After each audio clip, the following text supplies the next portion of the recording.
तो मुझे कई बार लगता है कि यार कोई यूरोप का बंदा कोई राजस्थान का मैप देखे, वो कहते हाउ मेनी सिटीज,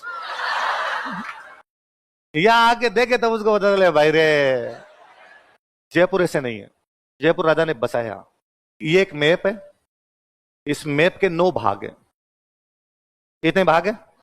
पहले बाकायदा मैप बनाया, दुनिया के 2 शहरों के मैप मंगाए हमने, चाइना का कैंटन, इराक का बगदाद, उनके मैप मंगाए। पुर्तगाल से ज्योतिषी बुलवाए हमने कि तुम बताओ यार टाउन प्लानिंग क्या होनी चाहिए। पुर्तगाल से लोग बुलाए, चीन से वो मैप मंगवाए, इराक से मैप मंगवाए। फिर हमने तय किया कि बीच में राजा का महल बनेगा, यहाँ पर गोविंद जी का मंदिर बनेगा, यहाँ पे छोटी चौपड़ होगा, यहाँ पे बड़ी चौपड़ होगा, यहाँ पे गणगौरी बाजार होगा, यहाँ पे माणक चौक होगा, यहाँ पर जोहरी बाजार होगा। सब कुछ प्लान किया हमने। फिर हमने साथ में बताया भाई यहाँ घर बनने चाहिए, इसलिए मकान भी एक लाइन में है। हमने कहा कि सारी की सारी सड़कें 90 डिग्री के एंगल पर काटनी चाहिए, इसलिए एकमात्र भारत में ही जयपुर है जिसमें रोड ब्लॉक नहीं हो रही। अंग्रेजों के बसाए हुए शहर छोड़ दो, उससे पहले भारत में जो भी शहर अंग्रेजों के बाद के शहर है, आप ऐसा कई बार देखते हैं कि मैं इसे बीकानेर का हूं, तो कई बार बीकानेर के अंदर कहीं पर जा रहे हैं और अचानक आप गाड़ी लेके घुस गए। अब तो गूगल आ गए तो अपने को पता चलता है, पहले नहीं थे तो आप गाड़ी लेके घुस जाते, फिर क्या ये तो रोड तो ब्लॉक है, तो गली बंद होगी है ना। तो आगे किसी पूछते हैं कि भाई हमें वहां फलानी जगह जाना, तो वो कहता 3 गली छोड़ के आगे चौराहा है, वहां से मुड़ जाना तब मिले। जयपुर की सिंगल गली बंद नहीं होती, सारी की सारी सड़कें जाके 90 डिग्री के एंगल पर काट देती है, सारी की सारी सड़कें जाके मेन रोड पे जाके मिल जाती है। ऐसा या तो सिंधु घाटी सभ्यता में था या जयपुर। ऐसे थोड़ी वहां इतने इंटेलिजेंट आदमी बैठे थे तो उन्होंने कुछ तो सोच के बनाया होगा कि जब सारे सारे के सारे कह रहे हैं। मैं आप भी लोग जब चंडीगढ़ की तारीफें करते हैं तो मैं हमेशा कहता हूं कि चंडीगढ़ है ना 1955 में बसाया हुआ है। कब बसाया हुआ है? तब तक तो टेक्नोलॉजी आ गई थी। 1727 में ऐसा शहर बसाना बहुत बड़ी बात है। सवाई जयसिंह यदि आज के टाइम में जिंदा होता ना, उसको नोबेल मिलते इस बात के कि उसने टाउन प्लानिंग का शहर बसा दिया। टाउन प्लानिंग के शहर नहीं थे भारत के अंदर, टाउन प्लानिंग का पहला शहर ही भारत के अंदर कोई बनाया तो कौन सा बना था? इसमें निश्चय किया गया कि एग्जैक्टली कहां पर क्या बनाना है पहले से तय कर लिया जाए, ताकि उसमें बाद में कोई भी कांट सांट। मैप, मैं कहता हूं आज भी अपने घर बनाते हैं गांव के अंदर तो अभी तक मैप वाला सिस्टम नहीं आया है, राजा पूरा शहर मैप से बना के गया। तो सवाई जयसिंह भी तो मुझे रस होता है, मुझे कोई इंडिविजुअली पूछे कि मुझे राजस्थान के राजाओं में सबसे अच्छा राजा कौन सा लगता है, सवाई जयसिंह। यार वो जयपुर जैसा शहर देखे गया। आप कभी नोटिस करना राजस्थान में जितने राजाओं की मूर्तियां देखेंगे ना आप, वो घोड़े पर बैठे हुए, उनके हाथों में तलवारें हैं, है ना। राजा महाराणा प्रताप घोड़े पर बैठे तलवार, राजा सूरजमल है सबको तलवार, भाले पृथ्वीराज चौहान है, अमर सिंह राठौड़ है, दुर्गादास है, सबकी वैसे मूर्तियां मिलेगी। आप स्टेच्यू सर्किल जाइए, सवाई जयसिंह के हाथ में किस किताब है?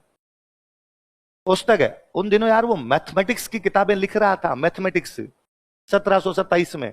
उसने लोगोरिथम का संस्कृत में अनुवाद करवा दिया था, उसने उक्कर का संस्कृत में अनुवाद करवा दिया था। भारत में सती प्रथा पे रोक लगी 1829, उस आदमी ने लगाई है 1729। भारत के अंदर विधवा विवाह चालू है 1856, उसने शुरू किया 1727 के आसपास।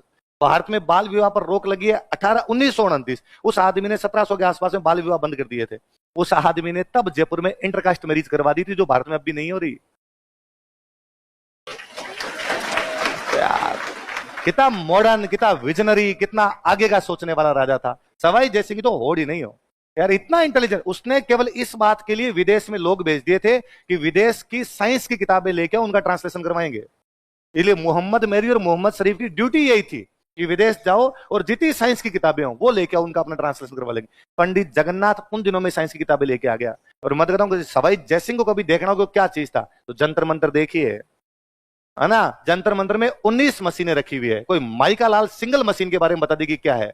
उस आदमी ने आज से 300 साल पहले बता दिया था कि सूर्य ग्रहण और चंद्र ग्रहण कैसे देखते हैं, दूरबीन है। आज भी अपने गांव में पूछ लेना कि सूर्य ग्रहण चंद्र ग्रहण क्यों होता है, तो पंडित जी कहते हैं कि धरती पे पाप बढ़ गए इसलिए होता है। तो पंडित जी धरती के पाप कम करने के लिए क्या करें, तो दान दो। तो दान पंडित जी किसको दे? पंडित जी ने कहा किसका है इंतजार, मैं हूं ना। मैं कहता हूं आपकी घड़ी में इस टाइम हो रहा 10:24। ये 10:24 जयपुर का टाइम नहीं है, इलाहाबाद का टाइम है। कहां का टाइम है? 82.5 डिग्री रेखा जो है इलाहाबाद के पास से निकलती है। हमने इलाहाबाद के टाइम को पूरे भारत का टाइम बना रखा है कि जो टाइम इलाहाबाद का वही पूरा किसका मान लिया जाए, भारत का। इसलिए बेचारे असम वाले आज भी रोते हैं, क्योंकि उनके सुबह 4 बजे दिन उग जाता है। आपके 6 बज रहे होते हैं, उनके 4 बज रहे होते हैं। उनके शाम को 4 बजे, आपके जब 4 बजे, उनके 4 बजे दिन छिप जाता है, इसलिए उनको 4 बजे लाइट्स ऑन करनी पड़ जाती है। उनके दफ्तरों के अंदर लाइट्स ऑन हो जाती है बाद में। तो अभी भी कहते हैं हमारा टाइम जोन अलग होना चाहिए, हमें इलाहाबाद वाले टाइम में क्यों रख रखा है? राजा ने 1727 में जयपुर के टाइम के लिए घड़ी लगा दी थी, जयपुर में एग्जैक्ट टाइम क्या होगा घड़ी बता देगी। उस समय की सूर्य घड़ी है, उस समय की जल घड़ी है, उस समय वो गुरुत्वाकर्षण, वायु दाब, अक्षांश, देशांतर सारे यंत्र हैं। और एक नहीं, भारत में पांच जगह जंतर मंत्र बनाया गया। दिल्ली में उसका जंतर मंत्र है, मथुरा में उसका जंतर मंत्र है, बनारस में उसका जंतर मंत्र है, उज्जैन में उसका जंतर मंत्र है, जयपुर सबसे बड़ा जयपुर वाला बनाया, क्योंकि उसकी जयपुर क्या थी, ये ताजमहल के आसपास वाली तो जमीन इनकी थी, ये जयसिंहपुरा है, मिर्जा राजा जयसिंह का इलाका था इसलिए जयसिंहपुरा है। इन्होंने बेचा तो उसके बाद में यहां पर ताजमहल बनाया गया। आज भी ताजमहल के आसपास जितने लोग रहते हैं उनके पट्टे पे लिखा हुआ है जयसिंहपुरा। ये जमीन जयपुर के राजा थी, जयसिंहपुरा था। आज भी दिल्ली में एक बंगला है, मिर्जा साहिब गुरुद्वारा, सॉरी मिर्जा साहिब क्या, बंगला साहिब गुरुद्वारा। बंगला साहिब गुरुद्वारा मिर्जा राजा जयसिंह का बंगला था। गुरुजी आए थे, सिखों के गुरुजी हरकिशन जी, उनको यहाँ पे रोका गया था। रोकने के बाद उसने गिफ्ट दे दिया, उसने कहा भाई यहाँ पे गुरुजी बिराजेंगे। अब गुरुजी बिराजते थे, बंगले में गुरुद्वारा बना, इसलिए नाम क्या है, इसलिए दिल्ली में इनकी जमीनें थी इसलिए दिल्ली में भी जंतर मंत्र बने, उज्जैन में जंतर मंत्र बनाया, मथुरा में जंतर मंत्र बनाया, काशी में जंतर मंत्र बनाया, अपने बड़ा बनाया। अपने को तो ये भी नहीं पता कि इसका नाम जंतर मंत्र क्यों रखा हुआ है। ये जंतर मंत्र नहीं है, ये यंत्र मंत्र है। अपने राजस्थान वालों से ये बोला नहीं जाता, इसलिए अपने जंतर जंतर जंतर करना शुरू किया। यंत्र का मतलब होता मशीन, मंत्र का मतलब गिनती, गणना, काउंटिंग मशीन। क्या काउंटिंग करना, टाइम। क्या काउंटिंग करना, वायुदाब। क्या काउंटिंग करना, ग्रहों की नक्षत्र, क्या वो ग्रहों की स्थिति। क्या काउंटिंग करना, नक्षत्रों की स्थिति।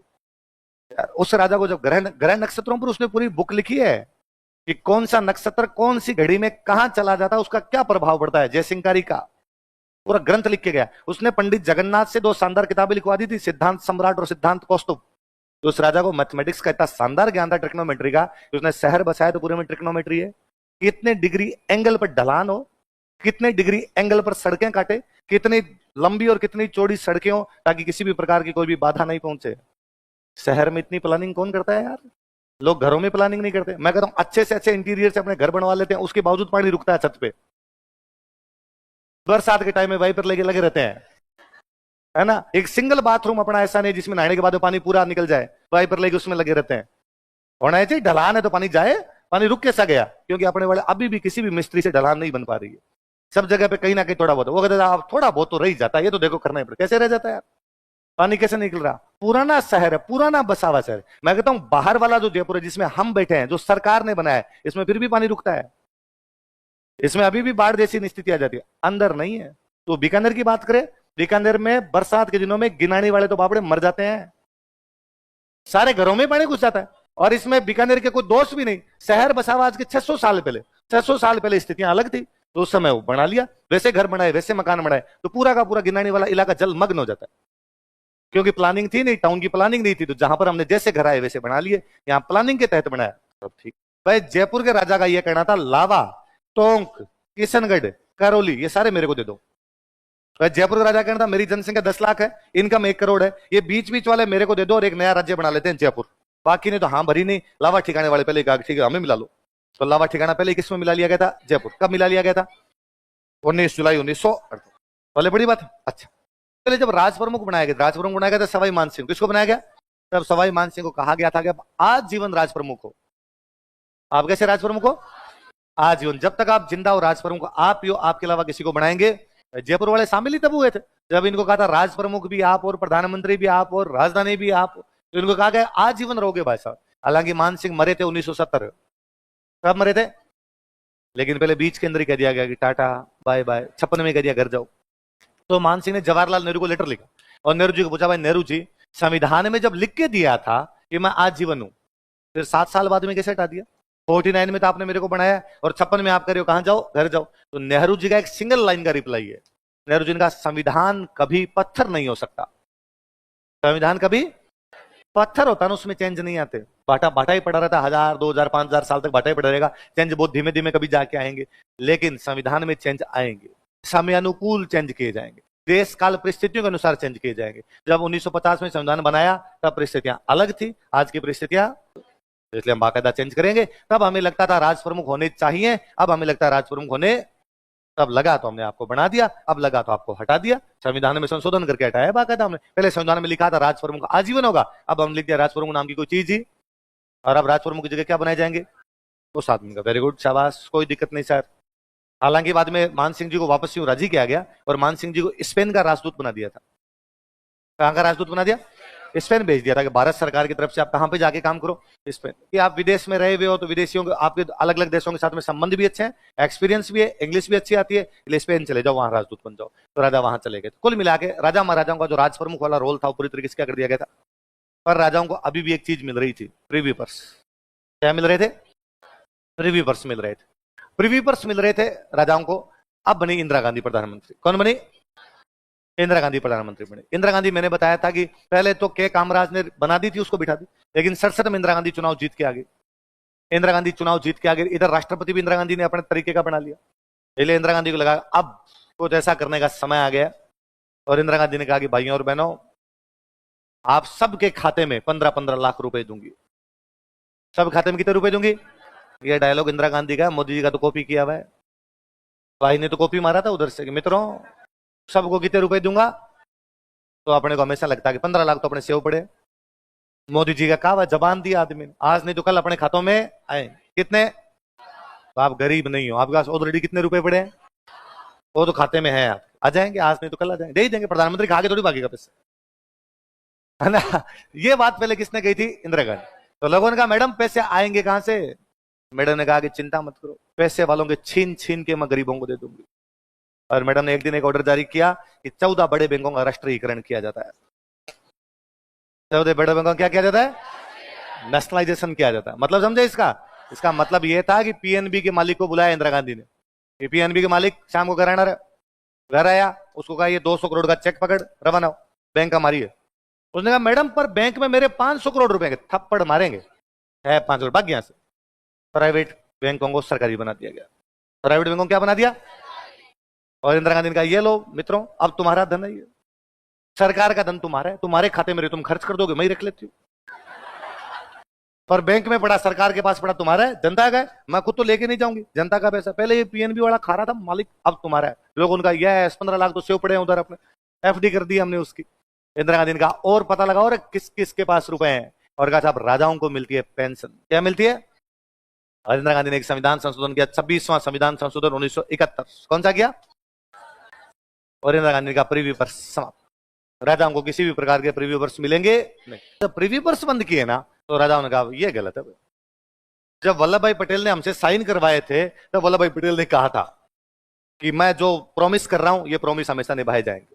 और 2 प्रॉमिस किए थे, एक तो तुम्हें राज प्रमुख के पद मिलेंगे, एक तुम्हें क्या मिलेगी? पेंशन। चलो पद तो हम ही समझ गए, इस पद का कोई मतलब तो था नहीं। डेमोक्रेसी में मुख्यमंत्री का रोल होता है, राज्यपाल राज प्रमुख का कोई भी रोल, तो इसलिए हमने छोड़ भी दिए। पर ये पेंशन कैसे ले सकते हो आप? और ये पेंशन आपने हमें इसलिए दी थी क्योंकि हमने आपको हमारी संपत्ति दी थी। हमने एसएमएस का स्टेडियम आपको दे दिया, एसएमएस का हॉस्पिटल आपको दे दिया, और हमने जो भी बड़ी बड़ी बिल्डिंग्स, अपने पुराने जो भी हॉस्पिटल्स बने हुए वो सारे राजाओं के टाइम के, तो राजाओं ने बनाए थे। राजाओं ने कहा भाई हमने आपको बिल्डिंग दी थी, वरना उस टाइम हम बिल्डिंग अपने नाम करवा जाते, हम आपको नहीं देते। और ये आपने गलत किया। इंदिरा गांधी ने कहा कर दिया तो कर दिया, जो तुम्हें करना हो वो कर लो। तो राजाओं ने सरकार के खिलाफ मुकदमे कर दिए, कोर्ट में चले गए राजा, और कहा कि सरकार हमारी संपत्ति खा गई। इसलिए खूब सारे राजा सरकार से अपनी संपत्तियां वापस जीत गए। इसलिए 4-5 साल पहले जोधपुर के राजा ने हाईकोर्ट की बिल्डिंग राजस्थान सरकार से वापस ले ली। कहा जिसमें हाईकोर्ट चलता नहीं, ये बिल्डिंग मेरी है, मैंने इसलिए दी थी कि साहब ये था, आपने ये बंद किया, मुझे हाईकोर्ट की बिल्डिंग वापस दो। राजा केस जीत गया, इसलिए आजकल राजस्थान सरकार अपना नया हाईकोर्ट बना रही है। तो राजा ने कहा ये बिल्डिंग मुझे वापस चाहिए। तुम क्या करोगे? कहा मैं भले इसमें गोरों को बिठा के चाय पिलाऊंगा, लेकिन ये बिल्डिंग तुम्हें दो। अलवर में जो अदालत वाली जमीन थी वो राजा ने जीत ली, वहां से अदालत खाली होगी। ऐसे कई जगह इनके मुकदमे हुए। बाद में भारत सरकार के राजाओं के बीच में लोचे होने शुरू हो गए, लफड़े होने शुरू हो गए। बाद में भारत सरकार ने फिर इनको राजी करने की कोशिश की और इनको वापस कईयों को राजदूत बनाया था, कईयों को राजदूत बनाया, कईयों को राज्यपाल बनाने की कोशिश की थी। लेकिन बाद में भारत सरकार के बीच में इनके बीच में कहीं ना कहीं पंगा हो गया था। मैं जब ये दोनों चीज देखता हूँ ना, राज प्रमुख और ये आपके प्रिव्यू पर्स, तो मुझे एक राजा बड़ा जोरदार याद आता है। जयपुर में राजा थे सवाई मान सिंह। सवाई मान सिंह के बेटे थे भवानी सिंह। क्या नाम था? सवाई मान सिंह बेटे कौन है? भवानी सिंह राजकुमार है, सवाई मान सिंह का बेटा है। भवानी सिंह जब इंग्लैंड पढ़ने के लिए गया तब देश में राजतंत्र था। उसके पिता जयपुर नाम के एक देश के राजा थे। उस जयपुर नाम के देश के इंग्लैंड नाम के देश के साथ संधि थी। जब भवानी सिंह वहां से वापस लौट के आए इंग्लैंड से, तब पता चला कि अब देश में राजतंत्र नहीं है, अब देश में क्या है, लोकतंत्र। और उनके जो पिताजी हैं वो अब राजा नहीं है, उनके पिताजी अब राज प्रमुख है। उनके पिताजी क्या है, अब भवानी सिंह अब राज प्रमुख है, उनके पिताजी, राजतंत्र समाप्त हो चुका है, इसलिए राजकुमार का तो कोई रोल ही नहीं है। वरना तो पहले ये था कि राजकुमार शासन संभालेगा, तो राजकुमार तो अब कहा भाई अब क्या करोगे, तो भवानी सिंह ने कहा इंडियन आर्मी ज्वाइन करेंगे। पहले जब राजा महाराजा थे, पहले राजा थे तो जयपुर की सेना में लड़ने के लिए जाते, अब हमारा देश भारत है तो किसकी सेना में लड़ने के लिए जाएंगे, इसलिए भवानी सिंह ने इंडियन आर्मी ज्वाइन कर ली। और उनके वो किससे, और इंडियन आर्मी में कभी सैलरी वैलरी और नहीं ली, और हमेशा वो भाई देश के लिए लड़ने के लिए सैलरी किस बात की होती है। पहले जयपुर के लिए लड़ते थे, सैलरी थोड़ी लेते थे, इंडियन आर्मी के लिए लड़ेंगे, यहाँ पे कौन सी सैलरी ली जाती। अब एक बंदा इंडियन आर्मी के अंदर मेजर है, भवानी सिंह, जो जयपुर का राजा है। भवानी सिंह की सॉरी इनकी मान सिंह की डेथ होती है 1970 में मान सिंह की डेथ है। अगला राजा कौन घोषित किया जाता है, भवानी सिंह। अब भवानी सिंह को एक साथ दो ऑर्डर मिलते हैं। एक ऑर्डर यह है कि आपके प्रिव्यू पर समाप्त किए जाते हैं, एक ऑर्डर यह है कि आपको बांग्लादेश के खिलाफ युद्ध छिड़ चुका है, पाकिस्तान के खिलाफ युद्ध छिड़ चुका है, हमें बांग्लादेश बनाना है, इसलिए आपको जैसलमेर जाके लड़ना है। कहां जाके लड़ना है, एक आदमी के पास एक ही सरकार के दो पैगाम है। सरकार करिए तुम्हें आज के बाद कोई पेंशन नहीं मिलेगी, सरकार करिए तुम इंडियन आर्मी में मेजर हो इसलिए लड़ने के लिए कहां जाओ, जैसलमेर। उसने कहा साहब कोई दिक्कत नहीं, सरकार ने कहा है प्रिव्यू पर समाप्त, सरकार ने कहा लड़ना है, ये धार्म है, कर्म है, कर्तव्य, लड़ेंगे। इसलिए राजा जाके जैसलमेर वाले बॉर्डर पे बैठ गया।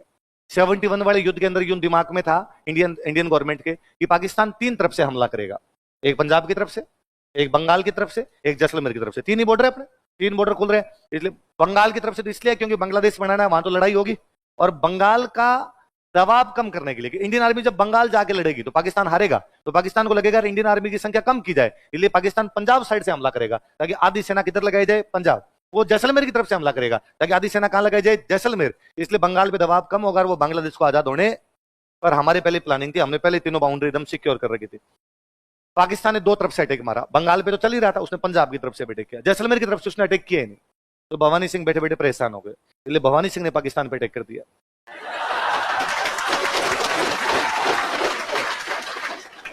मुझे वो इंडियन आर्मी का फोटो बड़ा शानदार लगता है।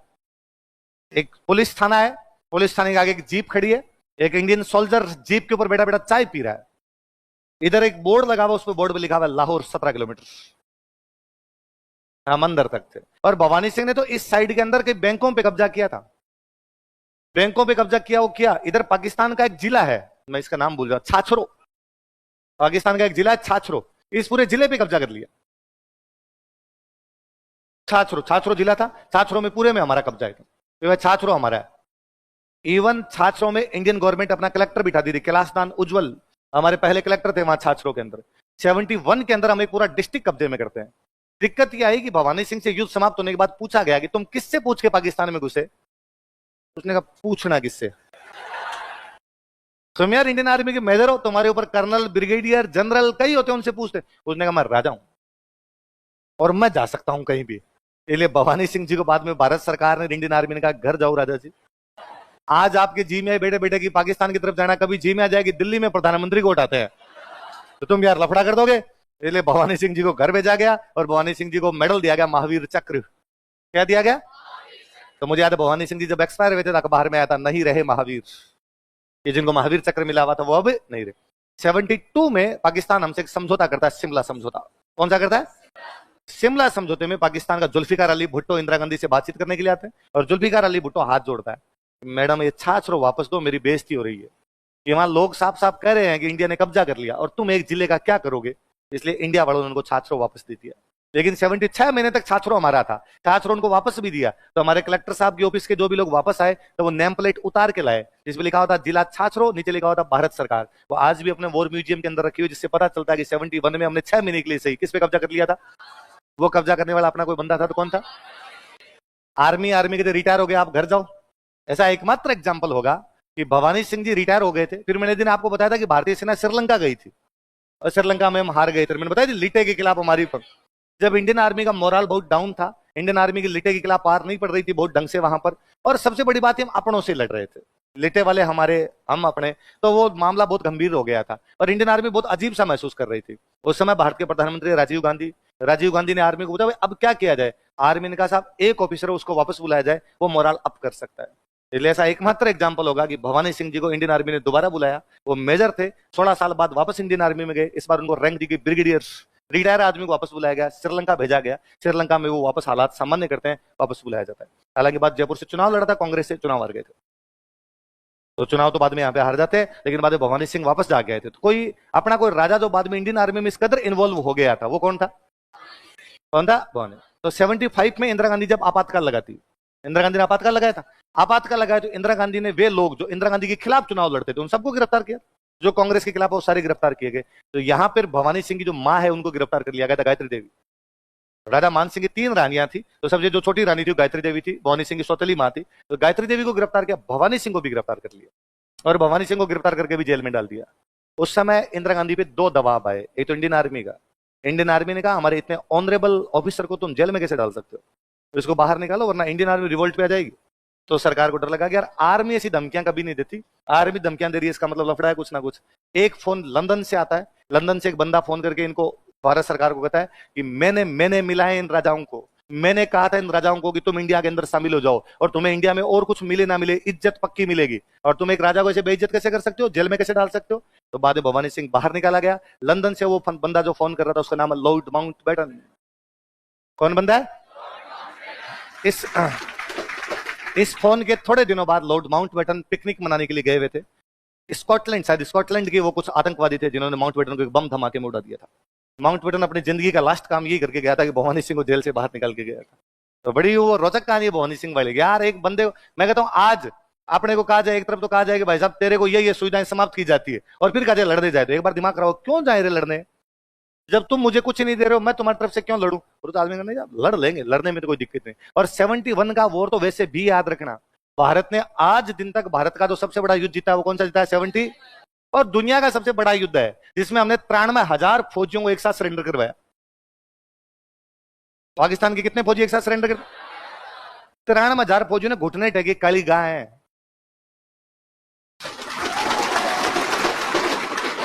दुनिया का सबसे बड़ा सरेंडर है पाकिस्तान का 93,000। तो इस बार क्या अपने 2020 वर्ल्ड कप में आपको पता हो तो अपने हारे थे, इंग्लैंड से हारे हम, है ना, इंग्लैंड से हारे। तो हम पाकिस्तान इंग्लैंड में फाइनल हुआ, पाकिस्तान इंग्लैंड फाइनल हुआ, तो हम इंग्लैंड से वो 10 विकेट से हारे थे।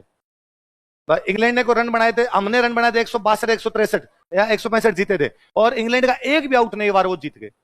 इससे पिछले वाले वर्ल्ड कप में पाकिस्तान ने हमको 10 विकेट से हराया था, हमने 152 बनाए थे और बाबर आजम और रिजवान दोनों अकेले 152 बना गए।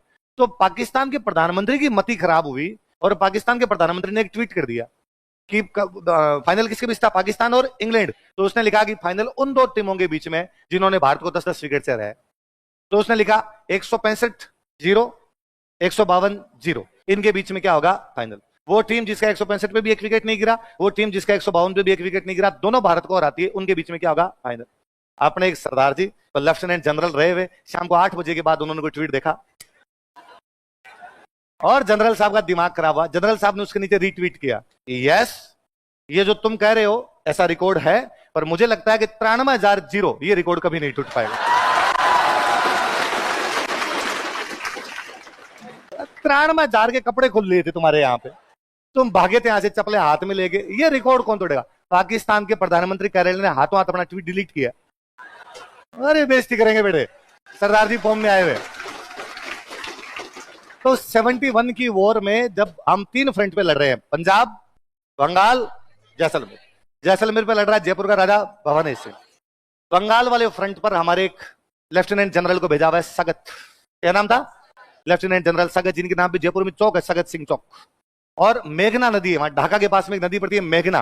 तो कहा गया था मेघना 10 बजे तक पहुंचना है आपको, और 10 बजे बाद में मैं ऑर्डर दूंगा। ऊपर से जो उनके ऊपर जो अफसर थे उनका नाम था जगजीत सिंह अरोड़ा।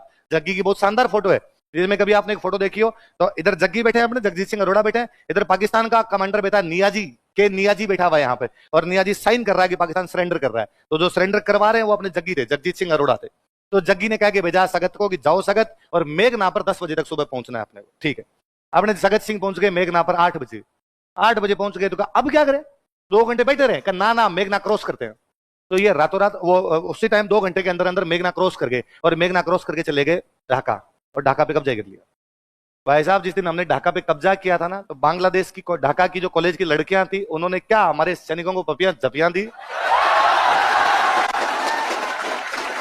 गले लग रहे थे सारे के सारे। आपने हमें आजाद करवाया, थैंक यू थैंक यू। और अपने सैनिकों को अजीब लग रहा था, अरे ये क्या चल रहा है हमारे साथ।